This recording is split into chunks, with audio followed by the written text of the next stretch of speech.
The chef that never smiles, smiled in this episode of Food Wars, episode 3 to be exact.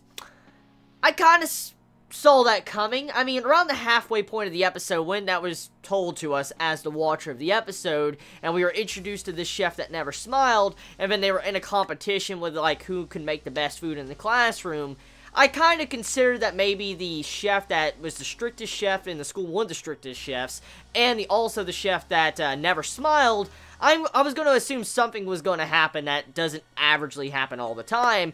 So, yeah. I like this. I am really a big fan of this series. Every time I sit down and watch another episode, like when another episode comes out weekly, I'm getting more and more addicted to Food Wars, and that's good. That's really good. Like, this episode, we get to see how the school life is going to be for our main male character, Soma. He is going to be in constant competitions with his classmates of who can get the best score and who can pass on to the top rankings and become a pro chef later on down the road. And that introduces the main concept of what this series is about. This high school life that our main male character has entered is a very brutal and harsh environment. For instance, there's like 1,000 first-year high school students. And with all these 1,000 first-year high school students, only a handful, like you can count them on your fingers, of these high school students will survive this school and graduate. And that right there just goes to show you the standards of how hard this school is going to be later on, and how hard the challenges will be for the students that want to become pro chefs. And when we found out that all these different students that we were seeing through the crowd are probably going to fail and just, you know, get demoted and probably kicked out of the school, it just makes you start thinking about how hard these classes are going to start getting. I mean, right now it seems like Soma's starting to fit in really nicely. I mean, he is a chef that's not letting prestige and pedigree from other notorious names, big names in the food industry, weigh him down and decide his decision if he should cook or not. I mean, that's the clear difference between our main male character and the other characters or the other people in this high school, because everybody that has entered into this school either knows Arena's name, like they know her name, like she's like the god's tongue, or they know the grandpa that's like kind of the dawn of the freaking food industry. So yeah, you have to see that Soma, since he is lucky enough not to know these people, he doesn't have to worry about the pressure of trying to satisfy these big-ass names, and it allows him to cook more freely, so he's kind of lucky. He actually has a higher advantage than everybody else,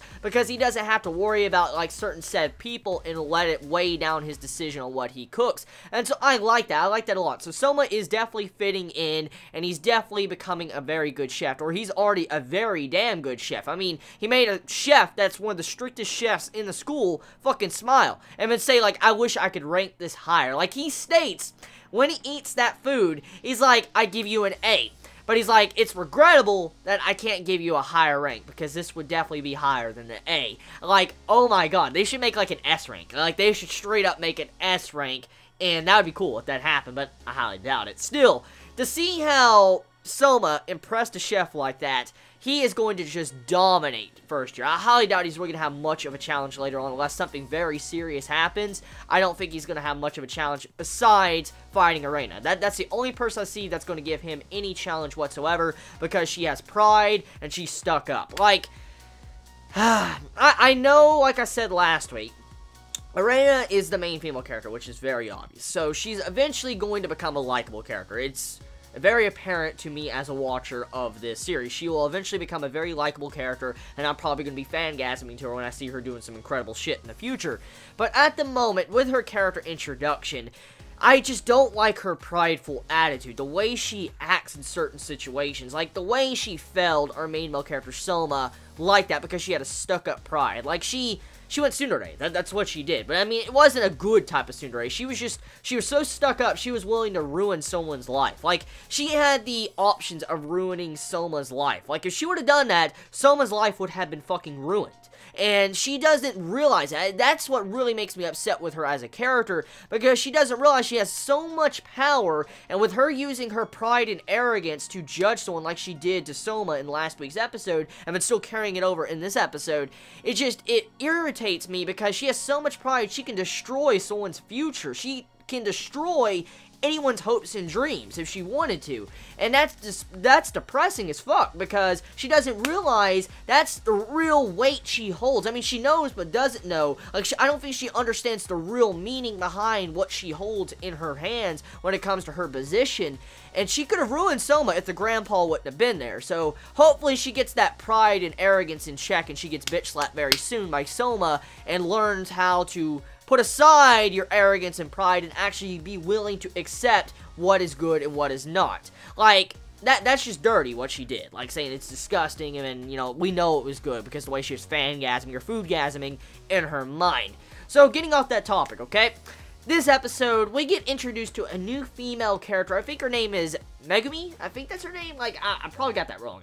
I think I do. I think I got that name wrong. But the new female character with the blue hair that was introduced in this episode, we find out she's having horrible luck. Like, she got almost the lowest grade into the high school. Like, the new high school first years, she got one of the lowest grades, and if she gets another E ranking, she's going to be failed. Like, she's going to fail, kicked out of the school, and expelled. And she doesn't want to do that because her entire town, as we could see that was sending her off at the beginning of the episode, wants her to pass and is putting her all onto her for she can do her dream, like, you know, become a chef. And I like that. I like that little introduction to her character, add some characterization to her, and she's probably going to be a very reoccurring character that's going to grow into something monstrous in the future, because right now, she doesn't have confidence. Like, I think she's probably a very good cook. Like, I'm willing to bet that that female character that was introduced in this episode, I'm willing to bet she's a very good cook, like an extremely good cook, but the biggest flaw to her is her confidence. I'm assuming that's what it's going to be, because she has a lack of self-confidence when it came into this episode. Like, she was constantly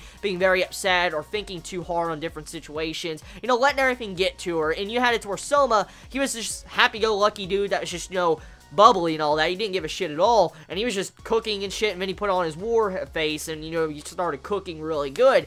So, yeah, clearly, if they start sticking together more, like if those two characters start sticking together, she's probably going to gain some self-confidence to where she is going to become a lot better as a chef.